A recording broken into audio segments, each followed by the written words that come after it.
بسم اللہ الرحمن الرحیم۔ دبئی سے کسی نے کہا ہے کہ جی میرے ایک دوست نے مجھے کھانے کی چیز لے کر دی تھی اور کہا تھا کہ مجھے اس کے پیسے دے دینا، پھر اس کے ساتھ میرا بڑا جھگڑا ہو گیا اور دوسرے شہر میں بھی چلے گئے ہیں، رابطہ نمبر سب ڈیلیٹ کر دیا تھا۔ میرے دل میں ابھی بھی وہ پیسے ادا نہ کرنے کی وجہ سے بے چینی ہوتی ہے۔ میرے شوہر کہتے ہیں اتنے پیسوں کا غریبوں کو کھانا کھلا دینا، کیا ایسا کرنے سے میرے اوپر سے ان پیسوں کا بوجھ اتر جائے گا؟ دیکھیں، پیسے آپ کو دینے پڑیں گے جس کے ہیں، رابطہ نہیں ہو رہا تو وہ پیسے امانت کے طور پہ رکھ لیں، آج نہیں 1 سال بعد 2 سال بعد کبھی بھی رابطہ ہو سکتا ہے، تو ان کو وہ امانت آپ کو دینی پڑے گی۔ ہاں، اگر آپ کو یقین ہو جائے کہ اب ناممکن ہے وہاں تک رقم پہنچانا، تو جس دن یہ یقین ہو جائے اس دن پھر آپ وہ پیسے غریبوں کو پہ صدقہ کر دیں۔ آپ انڈیا کسی نے پوچھا ہے جی میں اپنے بھائی کی سالی سے محبت کرتا ہوں جو کہ ایک دیندار مہذب لڑکی ہے، 5 وقت کی نماز پڑھتی ہے۔ اب ہم اپنے کردار کو بچانے کے لیے شادی کرنا چاہتے ہیں، لیکن دونوں طرف کے ہمارے خاندان اسے ماننے کو تیار نہیں۔ اب ہم نے کورٹ میرج کرنے کا فیصلہ کیا، اگر ہم نے شادی نہیں کی تو اس کے والدین اسے زبردستی کہیں اور شادی کرنے پر مجبور کر دیں گے۔ مفتی صاحب اب بتائیں کہ ایسی صورت میں ہمیں کیا کرنا چاہیے؟ میں آپ کے جواب کا انتظار کروں گا۔ میرے جواب کے بعد اللہ خیر کرے تم پتہ نہیں کرو گے کیا۔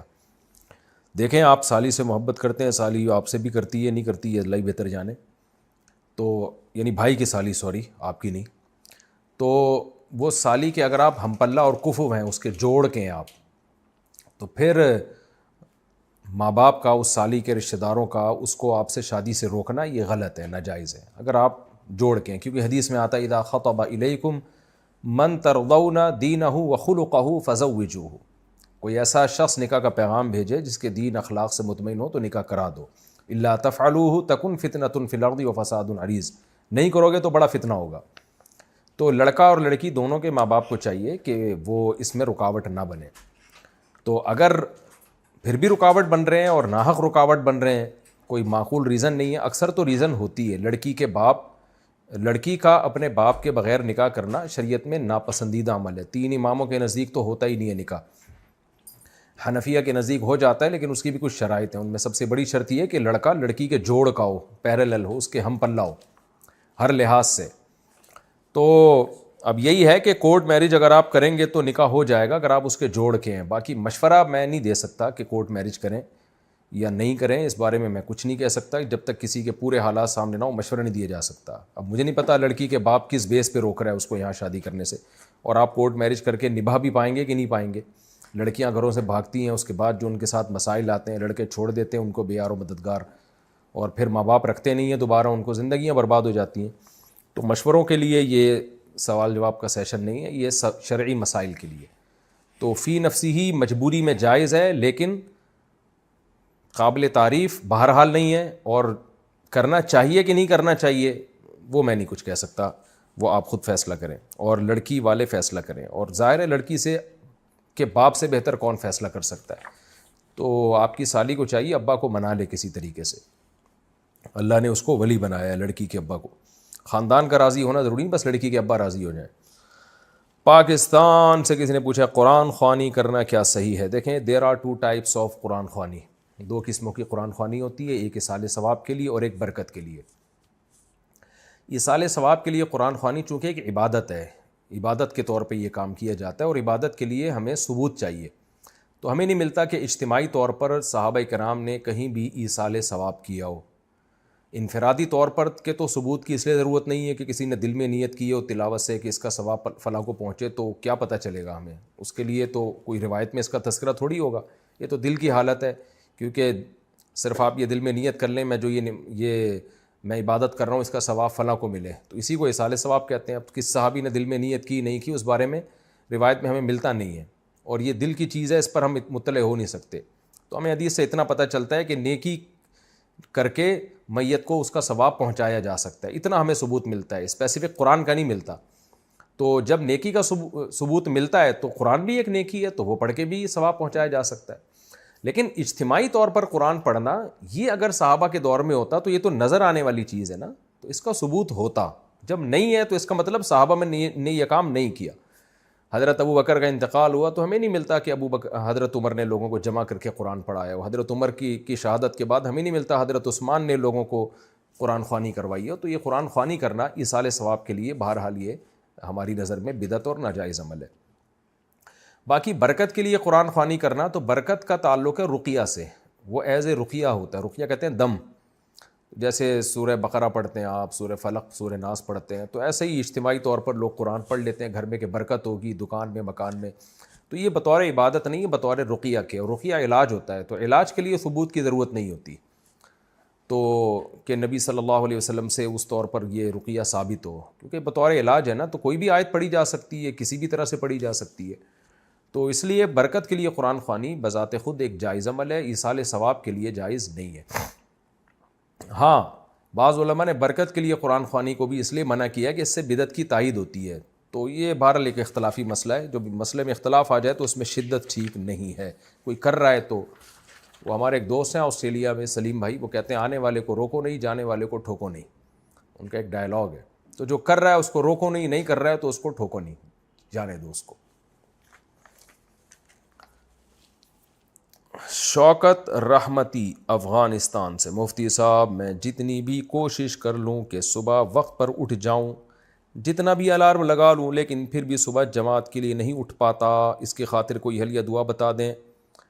حل یہ کہ جس دن آپ کی فجر گول ہو جائے، ناشتہ بھی گول ہو جانا چاہیے، سزا دیں اپنے آپ کو، انشاءاللہ تھوڑے دنوں میں عادت پڑ جائے گی۔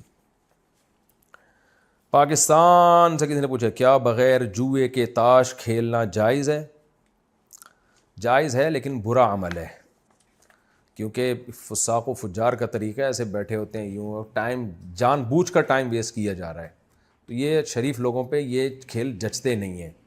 میں نہیں کہہ رہا حرام ہے، اور کوئی کھیل رہا ہے تو اس کو فتویٰ نہ لگا دیں اس کو جا کے، لیکن بہرحال یہ برا عمل ہے، اس سے اجتناب کریں، تاش کھیلنے سے اچھا کام نہیں ہے۔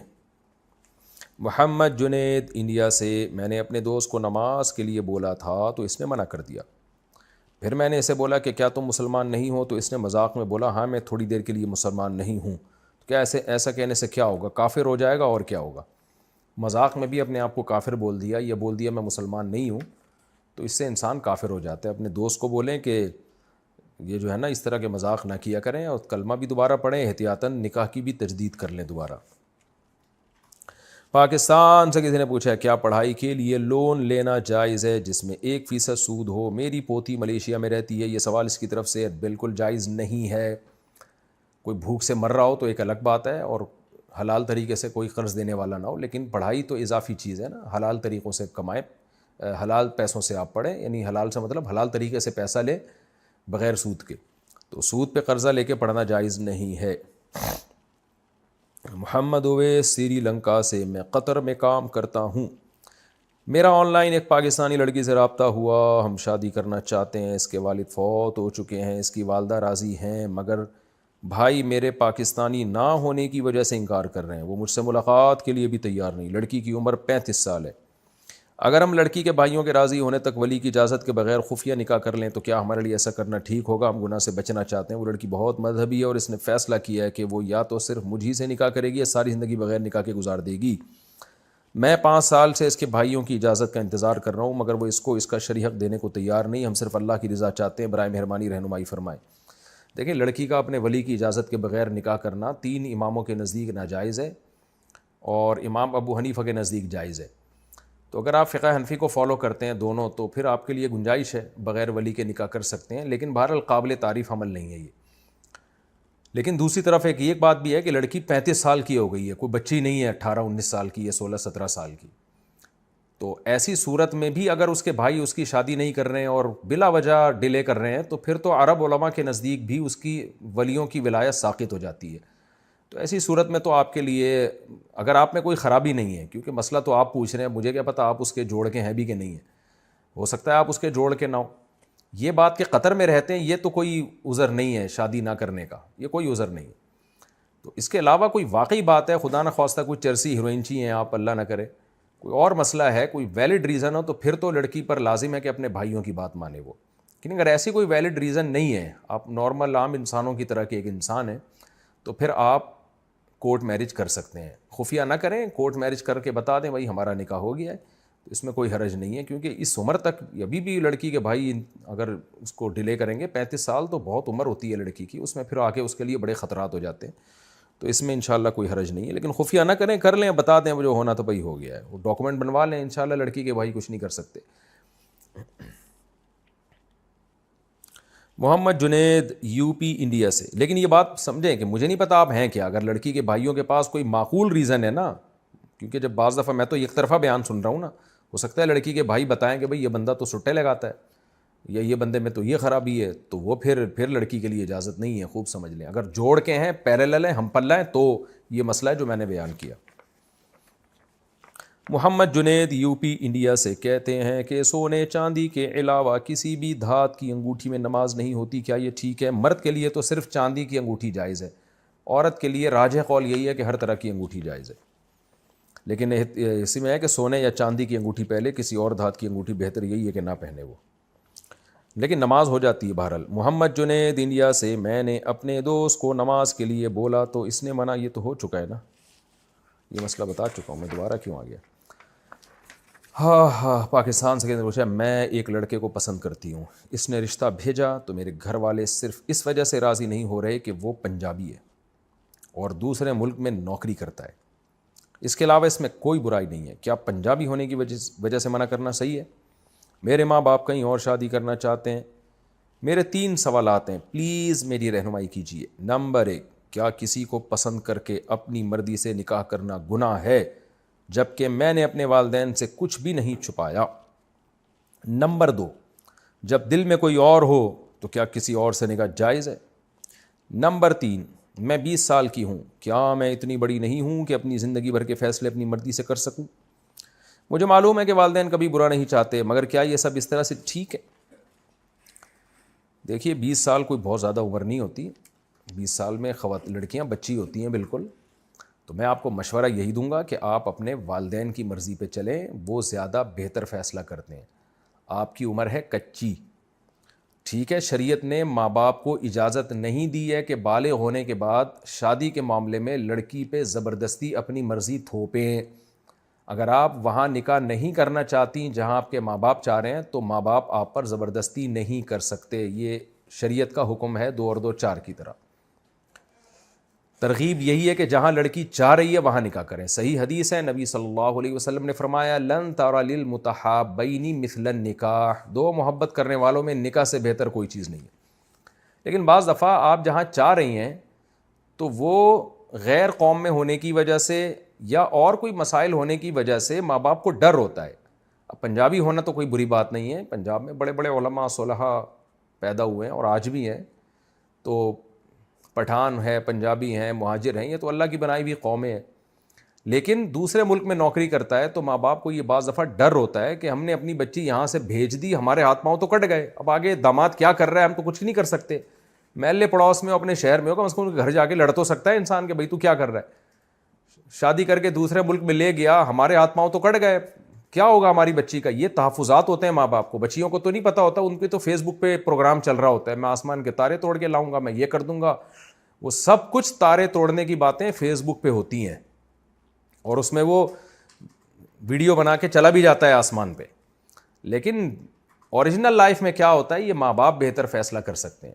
تو میں شریعت کا مسئلہ تو یہی ہے کہ لڑکی جہاں نکاح کرنا چاہ رہی ہے، ماں باپ اس کی مرضی کے بغیر زبردستی اپنی رائے نہیں تھوپ سکتے اس کے اوپر، لیکن لڑکی کو بھی شریعت نے کہا ہے کہ باپ کی مرضی کے بغیر نکاح کو شریعت نے ناپسند کیا ہے، کیونکہ باپ سے اچھا کوئی فیصلہ یہاں تو ماں بھی نہیں، شریعت نے باپ کو ولی بنایا ہے، ماں کو بھی دوسرے نمبر پہ رکھا ہے، وہ زیادہ اچھا، کیونکہ دنیا کا تجربہ ہوتا ہے، اس کو پتہ ہوتا ہے کہ بھئی لڑکے کس طرح سے بیوقوف بنا رہے ہوتے ہیں، کیونکہ وہ بھی تو ایک آدمی ہے نا، تو اس کو پتہ ہوتا ہے ابا کو، تو اس لیے آپ کے والدین کو بھی میں مشورہ دوں گا کہ بیٹی کو سمجھائیں، زبردستی اپنی رائے نہ تھوپیں، اور آپ کو بھی میں مشورہ دوں گا کہ آپ کے ابا جہاں کہہ رہے ہیں اس کو ترجیح دیں، وہ زیادہ اچھا فیصلہ کر سکتے ہیں۔ بہرحال شرعی مسئلہ یہی ہے کہ زبردستی والدین اپنی رائے آپ پر نہیں چلا سکتے، مسئلہ یہ ہے، اور گراؤنڈ ریئلٹی کیا ہے وہ میں نے آپ کو بتا دی کہ اکثر ماں باپ ہی درست فیصلہ کر رہے ہوتے ہیں۔ تو باقی اب میں آپ کے نمبر وار بھی جواب دے دیتا ہوں، کیا کسی کو پسند کر کے اپنی مرضی سے نکاح کرنا گناہ ہے؟ نہیں جی، جائز ہے، دل میں کوئی اور ہو کسی اور سے نکاح کرنا جائز ہے، لیکن اس دل میں پھر اس کو نکال دیں، وہ نکل جاتا ہے تھوڑے دنوں میں، جب نیا بندہ آئے گا نا، کوئی اتنا نہیں ہے کہ چپکے گا نہیں ہمیشہ کے لیے۔ کیا میں اتنی بڑی نہیں ہوں کہ زندگی بھر کے فیصلے کر سکوں؟ اتنی بڑی بھی نہیں ہے، اتنی چھوٹی بھی نہیں ہے لیکن اتنی بڑی بھی نہیں ہے. تو بین معاملہ ہے, تھوڑا آپ کی چلے گی, تھوڑا ابا اماں کی چلے گی. والدین آپ کو معلوم ہے والدین برا نہیں چاہتے, تو جب آپ کو پتہ ہے تو امید ہے انشاءاللہ برا نہیں کر رہے ہوں گے آپ سے. بہرحال اگر کسی بھی صورت میں آپ کا دل وہاں آمادہ نہیں ہو رہا نا جہاں والدین چاہ رہے ہیں, تو پھر آپ ڈٹ جائیں کہ بولیں بھائی میں وہاں کروں گی, اور بشرطے کہ اس میں کوئی بڑی خرابی نہ ہو. پاکستان سے کسی نے پوچھا ہے کیا خواتین پر تراویح پڑھنا لازم ہے؟ تراویح سنت مؤکدہ ہے. سنت مؤکدہ کہتے ہیں جو فرض کی طرح اور واجب کی طرح تو نہیں ہوتی, لیکن وہ عام سنتوں کی طرح بھی نہیں ہوتی کہ اس کو چھوڑنے والے کو ملامت ہی نہ کی جائے, تو اس کو سنت مؤکدہ کہتے ہیں. عام سنتوں سے زیادہ تاکید ہے اس کی, کیونکہ نبی صلی اللہ علیہ وسلم نے جہاں بھی صیام رمضان کا ذکر کیا, قیام رمضان کا بھی ساتھ میں ذکر کیا. دن کا روزہ رات کا قیام, دن کا روزہ رات کا قیام. تو یہ قیام کیسے ہوگا؟ نبی صلی اللہ علیہ وسلم نے 3 دن یہ قیام کر کے بتایا کہ ایسے ہوگا. اس میں کتنی رکعتیں پڑھی یہ معلوم نہیں. پھر حضرت عمر رضی اللہ تعالیٰ عنہ کے عمل سے ہمیں پتہ چلا کہ بھئی وہ اس طرح سے 20 رکعتیں ہوں گی, کیونکہ پھر پوری دنیا میں حضرت عمر نے اسی کو رائج کیا اور چاروں اماموں کا اس پر اتفاق ہوا کہ 20 رکعت سے کم تراویح نہیں ہے.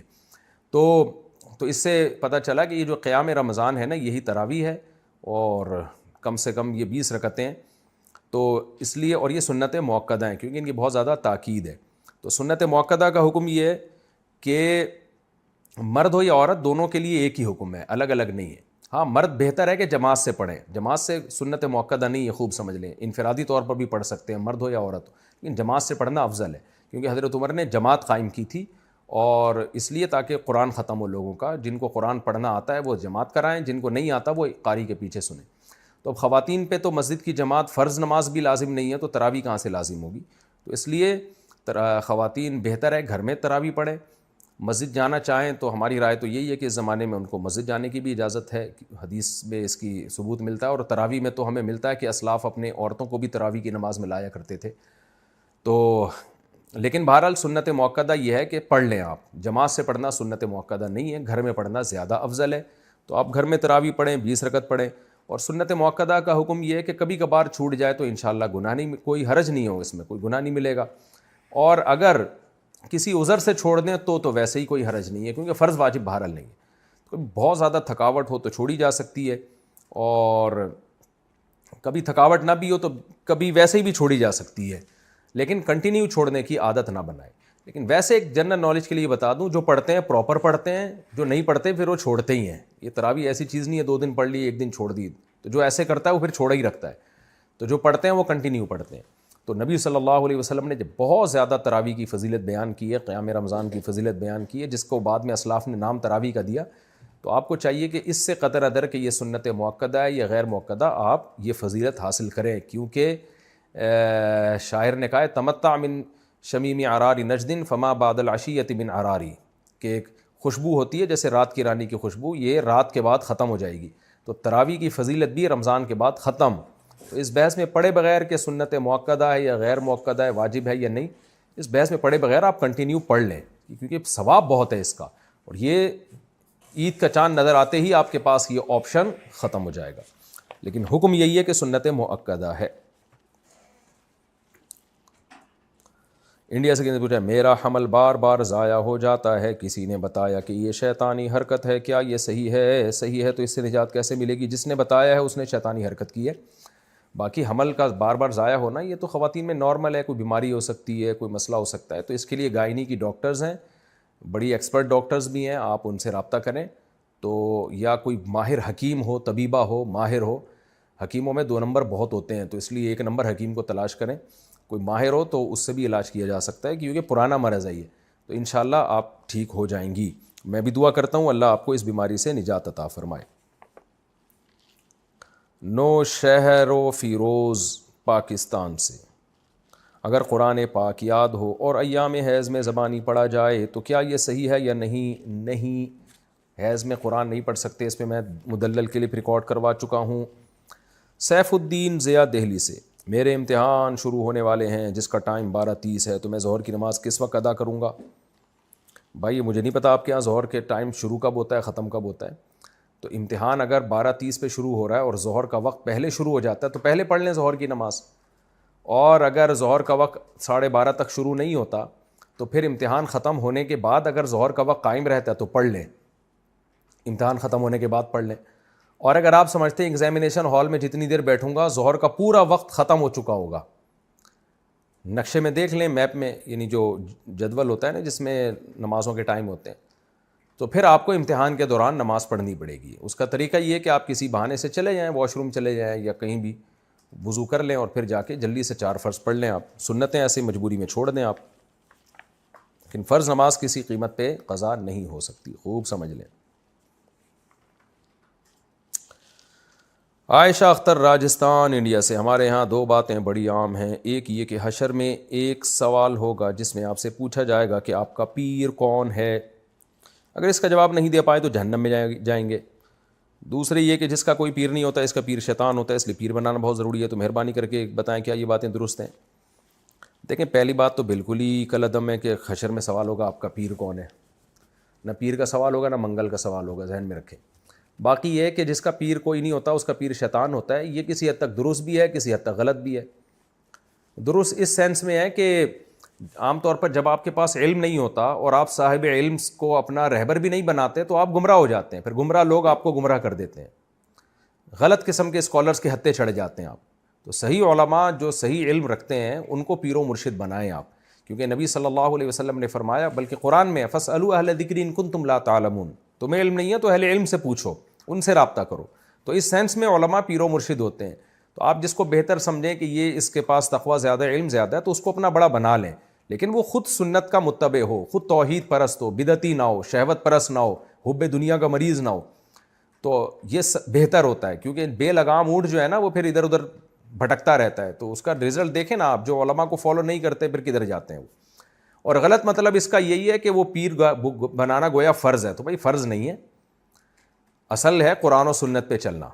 تو علماء کی رہنمائی میں قرآن و سنت پہ آپ چل لیں، بے شک کسی کو پیر و مرشد نہ بھی بنائیں. تو جو اصل ہے شریعت کو فوکس کرنا. تو اگر کوئی پیر بنائے بغیر بھی شریعت پہ چل جاتا ہے تو پھر اس کو یہ نہیں کہا جائے گا کہ اس کے پیر شیطان ہے. ہاں چلے وہ علماء کی نگرانی میں ہی، تو عملی طور پر علماء ہی کو پیر بنائے گا وہ، لیکن زبان سے نہیں کہے گا کہ میرے پیر ہیں وہ. محمد حارث انگلینڈ سے، یہاں 90% مرغی کے انڈوں میں سرخ اسپاٹس ہوتے ہیں. معلوم ہوا ہے کہ مرغی کی فارم میں چہل قدمی کی وجہ سے یا دیگر کسی وجہ سے کوئی نس ڈیمیج ہو جاتی ہے، رہنمائی فرمائیے. دیکھیں مجھے نہیں پتہ یہ سرخ اسپاٹس کیوں ہوتے ہیں، لیکن حقیقت میں اگر انڈا وہ اتنا خراب ہو جائے، ٹائم گزرنے کی وجہ سے اس میں سرخ اسپاٹ پیدا ہو جائے، تو پھر اس کا کھانا جائز نہیں ہے، کیونکہ وہ سڑنے لگتا ہے، وہ خبائث میں داخل ہو جاتا ہے. تو اب یہ آپ کو پولٹری فارم والے ہی بتائیں گے کہ سرخ اسپاٹ کس چیز کا ہے. بلڈ کا ہے پھر تو غلط ہے، بلڈ کا اگر نہیں ہے تو پھر ٹھیک ہے. ساؤتھ افریقہ، کیا بریلویوں کے پیچھے نماز پڑھنے سے نماز ہو جاتی ہے؟ رہنمائی فرمائیں بریلویوں کی مسجد میں اذان دینا کیسا ہے؟ میں جس محلے میں رہتا ہوں وہاں بریلویوں کی مسجد میں وہاں نماز پڑھنے جاتا ہوں اکثر. مجھے وہاں کے لوگ کہتے ہیں کہ آپ اذان پڑھیں، تو میں جواب دیتا ہوں کہ ہمارے ہاں اذان سے پہلے صلاۃ نہیں پڑھی جاتی. تو کیا میں نے ٹھیک کیا؟ رہنمائی فرمایا اذان تو بھائی کسی بھی مسجد میں دی جا سکتی ہے. باقی بریلویوں کے پیچھے نماز پڑھنا جائز ہے یا نہیں، تو مسئلہ دیوبندی بریلوی اہل حدیث کا نہیں ہے. جو بھی توحید پرست ہو اس کے پیچھے نماز پڑھنا جائز ہے، اور جو بھی مشرک ہو اس کے پیچھے نماز جائز نہیں ہے، چاہے وہ دیوبندی ہو، چاہے وہ اہل حدیث ہو، چاہے وہ بریلوی ہو. تو اب شرک کسے کہتے ہیں؟ اللہ کے سوا کسی اور کو یہ سمجھنا کہ وہ اسباب سے ہٹ کے میری مدد کر سکتا ہے، تو یہ شرک ہے. تو چاہے وہ دیوبندی کرے چاہے اہل حدیث کرے. بعض دیوبندی بھی ایسا کرتے ہیں کہ وہ ایسے ان کے عقیدے خراب ہو گئے ہیں کہ وہ شرکی حد تک پہنچے ہوئے ہیں. ایسے پیر و مرشد جاہل ہیں دیوبندیوں میں بھی، کہتے ہیں اپنے آپ کو دیوبندی ہیں، لیکن ان کے یہ عقیدے ہیں کہ نبی صلی اللہ علیہ وسلم جو ہے، ہم جہاں سے آپ کو پکاریں آپ ہماری جواب کا جواب دیتے ہیں اور ہماری پکار پہ لبیک کہتے ہیں. اس طرح کے ان کے بھی عقیدے ہیں. بریلویوں میں بھی ایسے لوگ ہیں، اور شاید اہل حدیث میں بھی ہوں ایسے، لیکن میرا خیال ہے اہل حدیث میں ذرا مشکل ہی ہے اس طرح کے لوگ ہوں. لیکن جاہل پیر جہاں بھی ہوں گے، تو کیونکہ اہل حدیثوں میں تصوف نہیں ہے تو ان میں یہ چیزیں ذرا کم ہیں، لیکن دیوبندیوں میں بھی کم ہیں، لیکن یہ نہیں ہے کہ نہیں ہے. بعض دیوبندی ہم نے پیروں میں دیکھے ہیں جاہل قسم کے، تو وہ اصل میں دیوبندی ہیں ہی نہیں، لیکن لیبل ان کے ساتھ دیوبندیوں کا لگا ہوا ہے. اور بریلویوں میں بھی جو مستند ان کے علماء ہیں وہ اس شرک کی نفی کرتے ہیں، لیکن جو بہت ہی ایکسٹریم لیول پہ گئے ہوئے ہیں وہ یا رسول اللہ مدد اور نبی صلی اللہ علیہ وسلم کو ہر جگہ حاضر ناظر سمجھتے ہیں جسم کے ساتھ، تو یہ شرک ہے. تو ایسا کوئی بھی امام ہوگا اس کی اقتداء میں نماز جائز نہیں ہوگی. تو مسئلہ دیوبندی بریلوی اہل حدیث کا نہیں ہے, مسئلہ یہ ہے کہ صحیح العقیدہ کے پیچھے نماز ہو جاتی ہے, جو شرکی عقیدہ رکھتا ہو اس کے پیچھے نماز نہیں ہوتی. عبداللہ آفریدی یو کے سے, یہاں پر ایک مسجد میں بریلوی لوگ اذان سے پہلے اور اذان کے بعد بھی کچھ پڑھتے ہیں, تو ان کے پیچھے نماز پڑھ سکتے ہیں یا نہیں؟ یہ مسئلہ بھی میں نے بتایا ہے کہ بات دیوبندی بریلوی کی نہیں ہے, بات یہ ہے کہ جس کا عقیدہ شرکیہ ہو, چاہے وہ دیوبندی ہو, چاہے بریلوی ہو, چاہے اہل حدیث ہو, اس کے پیچھے نماز نہیں ہوگی. اور جس کا عقیدہ شرکیہ نہیں ہے اور اسلام کے بنیادی عقیدوں کا وہ منکر نہیں ہے, اس کے پیچھے نماز ہو جائے گی, چاہے بریلوی ہو, چاہے دیوبندی ہو, چاہے اہل حدیث ہو. انڈیا سے کسی نے پوچھا ہے, میرا ایک لڑکی سے نکاح ہوا تھا جس کو میں بالکل بھی پسند نہیں کرتا تھا اور نہ اب کر رہا ہوں. عجیب آدمی ہے بھائی. جب سے یہ نکاح ہوا ہے اس وقت سے اب تک بے سکون ہوں, میری صحت بھی بہت خراب ہے, جب بھی اس سے بات کرتا ہوں تو اور بھی بے سکونی ہو جاتی ہے, نفرت ہوتی جا رہی ہے, کسی بھی چیز میں دل نہیں لگ رہا, میرے حالات بہت خراب ہیں, دل جیسے بجھ سا گیا ہے, میرے حالات کی وجہ سے میرے والدین پر بھی برا اثر پڑ رہا ہے, میں کیا کروں؟ آپ ایک اور شادی کر لیں میرے بھائی, اس بیچاری کو آپ چھوڑیں گے تو آج کل پتہ ہے طلاق کے بعد لڑکیوں کا ہوتا کیا ہے. اور دوسری بات, آپ کی غلطی ہے, آپ کو دیکھ بھال کے شادی کرنی چاہیے تھی. اگر آپ کو بالکل بھی پسند نہیں تھی تو آپ اڑ جاتے. آپ نے دوسرے کی زندگی کو اپنی ماں باپ کی بھینٹ کیوں چڑھا دیا بھائی؟ لڑکا کہتا ہے میرے ماں باپ کا دباؤ تھا, تو بھائی صاحب آپ جو ہے نا ماں باپ کے کہنے میں آ کے آپ کسی لڑکی کی زندگی آپ برباد کر رہے ہو. تو آپ کو اگر نہیں کرنی تھی آپ کہہ دیتے کہ بھائی یہ نہیں ہو سکتا, میں کسی صورت میں قبول نہیں کروں گا. دیکھا ہی ہوگا نا آپ نے, یا بغیر دیکھے کر لیا آپ نے. تو اب اگر آپ نے اس کو دھوکہ دیا اور اس بیچاری کو جو ہے نا ماں باپ کے کہنے پر نہ چاہتے ہوئے بھی شادی کر لی, تو اس میں لڑکی کا کیا قصور ہے؟ تو اس صورت میں ہم کبھی بھی طلاق کا مشورہ نہیں دیتے. لڑکیوں کے ساتھ حالات بہت خراب ہو جاتے ہیں طلاق کے بعد. تو آپ کے پاس اللہ نے ایک آپشن دیا, 3 مزید شادیاں کریں آپ. اور میں انشاءاللہ آپ کو دعوے سے کہتا ہوں, جب آپ ایک اور شادی کریں گے تو اس پہلی بیوی سے بھی آپ کو محبت ہو جائے گی, کیونکہ آپ کی ایک ڈیزائرز ہیں, جو جسمانی ڈیزائرز ہیں, وہ جب دوسری بیوی سے پوری ہوں گی تو اس کو آپ اس طور پر قبول ذہن کر لے گا کہ بھائی چلو میرے نکاح میں یہ پہلی عورت ہے جو میرے نکاح میں آئی ہے. انسان کو پہلی بیوی سے اس بیس پہ بھی محبت ہوتی ہے کہ میں جب کما رہا تھا تو پہلی عورت میری زندگی میں آئی ہے, تو یہ بھی ایک وجہ ہوتی ہے. اب آپ دیکھیں نا, لوگوں کی بیوی بوڑھی ہو جاتی ہے پھر بھی لوگ محبت کر رہے ہوتے ہیں, کیوں بھائی؟ یہ میری جو ہے نا زندگی میری اس کے ساتھ گزری ہے. تو میں مشورہ آپ کو نہیں دوں گا. باقی شرعی حکم کیا ہے؟ شرعی حکم یہ ہے کہ مرد جب طلاق دینا چاہے کسی معقول وجہ سے وہ طلاق دے سکتا ہے, بشرطے کہ طہر میں پاکی کے ایام میں 1 طلاق دے, ہم بستری کیے بغیر, وہ جو طلاق کا سنت طریقہ ہے. تو اس طریقے سے طلاق دیں گے, طلاق ہو تو جائے گی, لیکن بہرحال شریعت نے اس کو ناپسند کیا. اب غض الحلال, حلال ہونے کے باوجود ناپسند کیا ہے. تو حلال ہے آپ کے لیے ایسی لڑکی کو ڈیورس دینا, لیکن بہرحال ناپسندیدہ کام ہے. تو ناپسندیدہ کام کے کبھی بھی مشورے نہیں دیے جا سکتے, اور خاص طور پر اپنی بہن بیٹیاں, جو آپ کی بیٹیاں بعد میں ہوں گی, ان کو سامنے رکھ کے سوچیں کہ طلاق کے بعد بیچاری لڑکیوں کا حشر کیا ہوتا ہے. تو اس لیے آپ ان کو اتنا زیادہ بوجھ دل پہ نہ لیں, ایک اور شادی کریں, اور اس کے ساتھ جو ہے انشاءاللہ اس کے بعد آپ کے دل میں اللہ اس کی محبت بھی انشاءاللہ ڈال دے گا. انڈیا سے کسی نے پوچھا ہے, رمضان میں نفلی عبادت کرنا افضل ہے؟ نفلی عبادت کہاں کرنا افضل ہے؟ گھر میں کرنی چاہیے یا مسجد میں؟ تمام تر نفلی عبادتیں گھر میں کرنا ہی افضل ہیں. ہاں مسجد میں بھی کی جا سکتی ہیں, بعض دفعہ گھر میں دل نہیں لگ رہا ہوتا تو مسجد میں کر لیں, لیکن افضل یہی ہے کہ نبی صلی اللہ علیہ وسلم سے جو ثابت ہے گھر میں.